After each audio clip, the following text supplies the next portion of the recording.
नमस्कार जय जगन्नाथ दर्शक बंधु आज हूँ अगस्ट मास 17 तारिख रविवार आसतु आज सकाळ केतेक गुरुत्वपूर्ण खबर उपर नजर पकेइबा ता पूर्व वीडियो गोटे लाइक करी कमेंट रे जय जगन्नाथ निश्चित लिखिबे।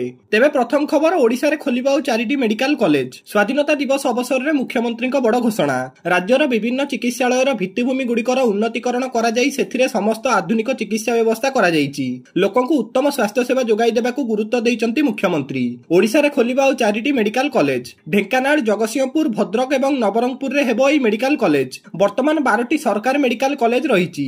ब्रह्मपुर मेडिकल कॉलेज रो उन्नति करा जाई ताकू एम्स प्लस करिया पई रहिछि प्रस्ताव एहा खूब शीघ्र कार्यकारी हेबाकू जाउछि। राज्यर 3टी बृहत्तम मेडिकल कॉलेज एवं हॉस्पिटल ले रोगी एवं ताको संपर्कियक पई हेबो रहणी व्यवस्था रोगीक आत्मसोजनक पई राज्य सरकार सुलभ मूल्य रे रहणी व्यवस्था करिवे एथि पई प्राय 2250 शଯ୍ୟାର सुविधा करा जाउछि।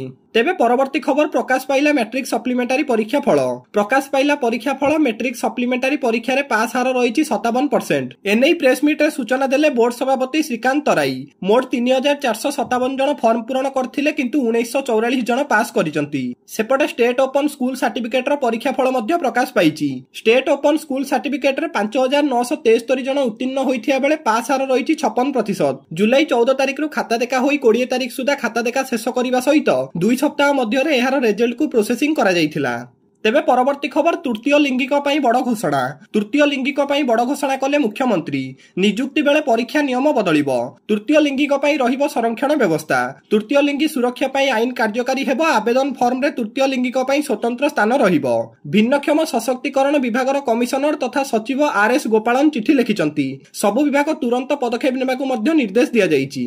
तेबे परवर्ती खबर नवीन निवास रे बड़ बैठक नवीन करिवे बड़ घोषणा नवीन निवास रे बड़ हलचल बिजु जनता दलर सुप्रीमो तथा पूर्वतन मुख्यमंत्री नवीन पट्टनायक अध्यक्षतार नवीन निवास रे एक गुरुत्वपूर्ण बैठक अनुष्ठित होईची। एही बैठक रे दलर सांगठनिक समस्या एवं आगामी रणनीति नै आलोचना होइतिबार सूचना मिलिची।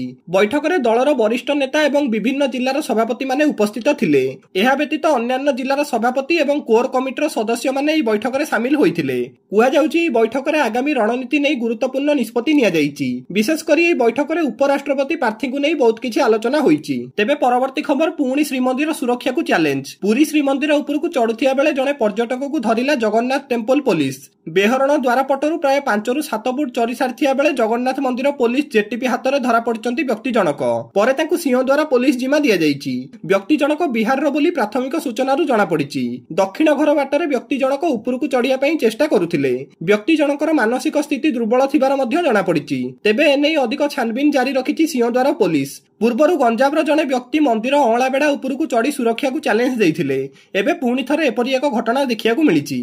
तेबे परवर्ती खबर लालगढ़ रे बेआईन पत्थर ब्लास्टिंग तुलसी पहाड़ ब्लास्टिंग करी क्रसर करुची आंध्र प्रदेश रो कंपनी।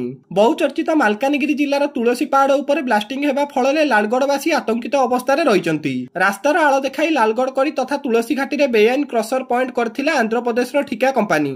ब्लास्टिंग सांगकू हजार हजार गछ काटिथिला हाईग्रीबा ठिका कंपनी। एपटे याकू विरोध करी तुलसी अंचल लोक गाँ रे शोभायात्रा मध्य करिचंती। रास्ता हेउ किंतु क्रसर पॉइंट न हेबा लागि दाबी करचंती ग्रामवासी। तेबे परवर्ती खबर 18 और 19 रे एई सबु जिल्ला को अति प्रबल वर्षा संभावना लघुचाप क्षेत्र प्रभाव रे 20 तारिख जाय जारी रहिबो प्रबल वर्षा।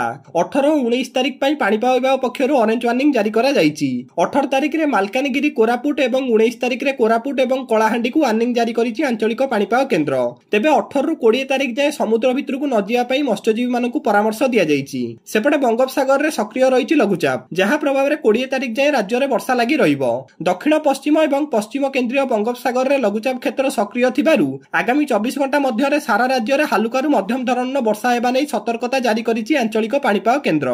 तेबे परवर्ती खबर सुरक्षा कर्मी को बड़ सफलता सर्च ऑपरेशन बेले जबत हैला विपुल परिमाणर माओ सामग्री। राउरकेला ओडिशा झारखंड सीमा रे विपुल परिमाणर माओ सामग्री जबत होईछि। स्वाधीनता दिवस अवसर रे चाईबसा रे पुलिस एवं सुरक्षा बाहिनी को माओवादी विरुद्ध रे बड़ सफलता मिलिछि। चाईबसा थाना सरंडा जंगल सर्च ऑपरेशन बेले 4टी एसएलआर राइफल 570टी कारतूस डेटोनेटर सहित एसएलआर एवं एलएमजी रे व्यवहार होउतिबा 10टी माराजिन एवं नक्सलवादी दैनन्दिन व्यवहार अनेक सामग्री जबत होईची। जबत 4टी एसएलआर राइफल को पूर्वरु पुलिस ठारू नक्सलवादी लुटि नैथिले ताहा वर्तमान जबत करिछि सुरक्षा बाहिनी। चाईबसा पुलिस एवं कोब्रा बाटालियन को पक्षरु ऑपरेशन जारी करा जाईची। तेबे शेष खबर किस्तीवाड़ा भूस्खलन रे मृत्यु संख्या 65 को वृद्धि नीरवी जाईची किस्तीवाड़ा। बन्या सांगकु भूस्खलन जीवन को अस्तव्यस्त करि देईची। मृत्यु संख्या 65 को वृद्धि पाइथिया बेले एबे भी 500 रु अधिक निखोज थिबार जणा पड़िछि। गुरुतर अवस्था हस्पिटाल रे भर्ती होइथिया व्यक्ति मानक मध्यरु 34 जनकर मृत्यु होईची एवं सेमाने पादरा अंचल बोली जणा पड़िछि।